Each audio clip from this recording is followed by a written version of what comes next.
আসলে হচ্ছে এটা শুধু পাহাড় না, এটা একটা আসলে যে ঘটনাটা ঘটছে এটার বিষয় নিয়ে আমি লিখছিলাম।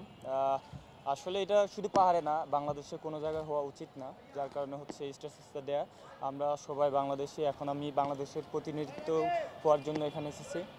তো আমি মনে করি পরিস্থিতি স্বাভাবিক হলে এটা দেশের জন্য ভালো, সবার জন্য ভালো। আসলে আমরা সবাই প্রিপারেশন নিতেছি।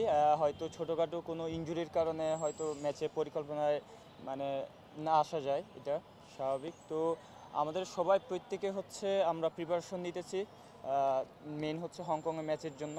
তো নেপালে যেহেতু খেলতে পারি নাই, তো আমি চাইবো যাতে সামনে যে হংকংয়ের সাথে ম্যাচ, ওইখানে নিজের সর্বোচ্চটুকু দিয়ে নিজেকে আবার ভালো করে কিছু করার বাংলাদেশের জন্য।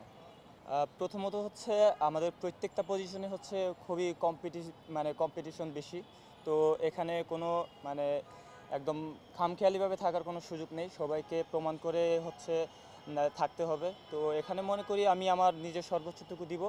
আর হচ্ছে হংকংয়ের সাথে আমরা দীর্ঘদিন কোনো ম্যাচ খেলি নাই, তো ওই হিসেবে আমাদের ওনাদের যে বিগত লাস্ট যে ম্যাচগুলো আছে, তো ওই ম্যাচগুলো দেখে আমাদের প্রিপারেশন আমরা নিচ্ছি।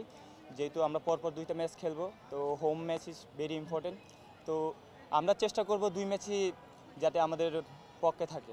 আসলে প্রিপারেশন যদি আরও বেশি ম্যাচ খেলতে পারতাম, এটা আমাদের জন্য পজিটিভ সাইড ছিল। তা যেহেতু আমরা খেলতে পারি নাই, তারপরও আমাদের কোনো ইয়ে নাই। তো আমরা যেহেতু মেইন আমাদের শুরু থেকেই হচ্ছে হংকংয়ের ম্যাচ নিয়ে হচ্ছে আমরা প্রস্তুতি নিতেছিলাম। তো আমরা বিগত লিগে বলেন, আপনার যেখানেই বলি, আমরা সবাই হচ্ছে নিজেদের দিকে ফোকাস রাখছিলাম, যেহেতু আমাদের এটা ইম্পর্টেন্ট ম্যাচ।